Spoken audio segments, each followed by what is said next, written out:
ఎన్నికల బరిలో నిలిచే అభ్యర్థుల కోసం వైసీపీ లీగల్ సెల్ టీమ్స్ ని ఏర్పాటు చేస్తోంది. నామినేషన్ సమయంలో సాంకేతిక సమస్యలు రాకుండా చూడటంతో పాటు ఎన్నికల షెడ్యూల్ విడుదలైన దగ్గర నుంచి అన్ని వ్యవహారాలు చూసుకోవడానికి స్పెషల్ టీమ్స్ ని ప్రతి క్యాండిడేట్ కి అందుబాటులో ఉంచుతోంది. అయితే సహజంగా ఎన్నికల్లో పోటీ చేసే క్యాండిడేట్లు టెక్నికల్ ఇష్యూస్ ని సరిచూసుకోవడానికి సొంతగా లాయర్లను నియమించుకుంటారు. అయితే ఎక్కడా ఏ పొరపాటు జరగకూడదని భావిస్తున్న జగన్ ఈ ప్రత్యేక బృందాల ఆలోచనకు తెరలేపారట.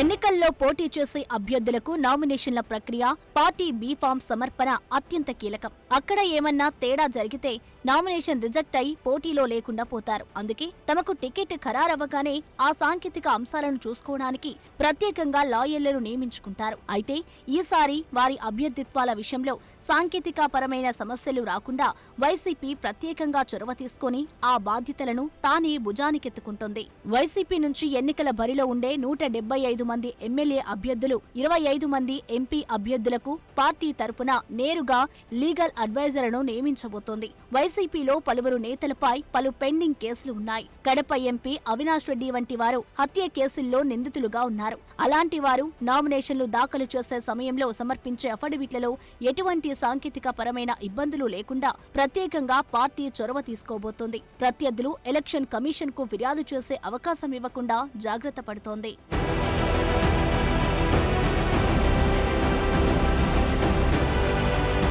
అందులో భాగంగా పార్టీ లీగల్ సెల్ నుంచి 175 అసెంబ్లీ నియోజకవర్గాల అభ్యర్థులకు 4 చొప్పున న్యాయవాదులను నియమించింది. నామినేషన్లు సమర్పించే క్రమంలో ఏ రకమైన న్యాయపరమైన చిక్కులు లేకుండా ఎన్నికల్లో ముందుకు వెళ్లేలా యాక్షన్ ప్లాన్ రూపొందించింది వైసీపీ. పార్టీ కేంద్ర కార్యాలయం నుంచి నేరుగా ఈ సమస్యకు పరిష్కారం చూపేలాగా వైసీపీ అధిష్టానమే అడుగులు వేస్తోంది. అందులో భాగంగానే వైసీపీ లీగల్ సెల్తో పార్టీ ప్రధాన కార్యదర్శి సజ్జల రామకృష్ణారెడ్డి తాజాగా భేటీ నిర్వహించారు.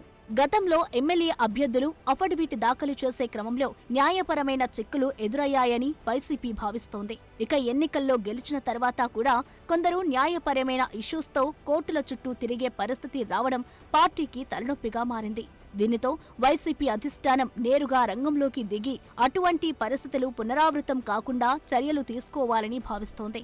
అందులో భాగంగానే నామినేషన్ ప్రక్రియ దగ్గర నుంచి గెలుపు ధృవీకరణ పత్రం అందుకునే వరకు అభ్యర్థుల వెంట ఉండేలా లాయర్స్ టీంని రిక్రూట్ చేస్తోంది. గతంలో పలువురు వైసీపీ ఎమ్మెల్యే అభ్యర్థులు నామినేషన్ ప్రక్రియలో తెలిసి తెలియక చేసిన పొరపాట్ల కారణంగా పలుచోట్ల వచ్చిన అభ్యంతరాల దృష్ట్యా అటువంటి ఘటనలు పునరావృతం కాకూడదని వైసీపీ భావిస్తోంది.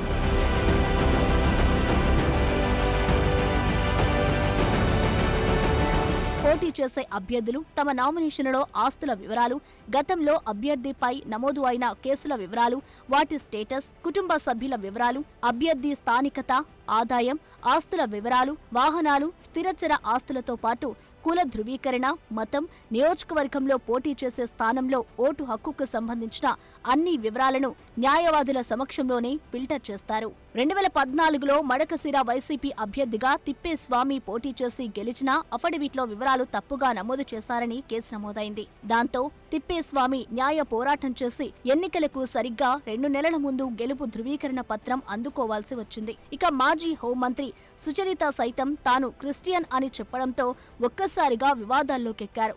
YCP rebel MLA Undavalli Sridevi సైతం తాను క్రిస్టియన్ అని చెప్పడంతో విచారణకు కమిషన్ ఎదుట హాజరవ్వాల్సి వచ్చింది. మంత్రి పుష్పశ్రీవాణి సైతం కుల ధృవీకరణ విషయంలో వివాదాల్లోకి ఎక్కారు. ఎమ్మెల్సీ అనంతబాబు సైతం కుల ధృవీకరణ విషయంలో తీవ్ర ఆరోపణలు ఎదుర్కోవాల్సి వచ్చింది.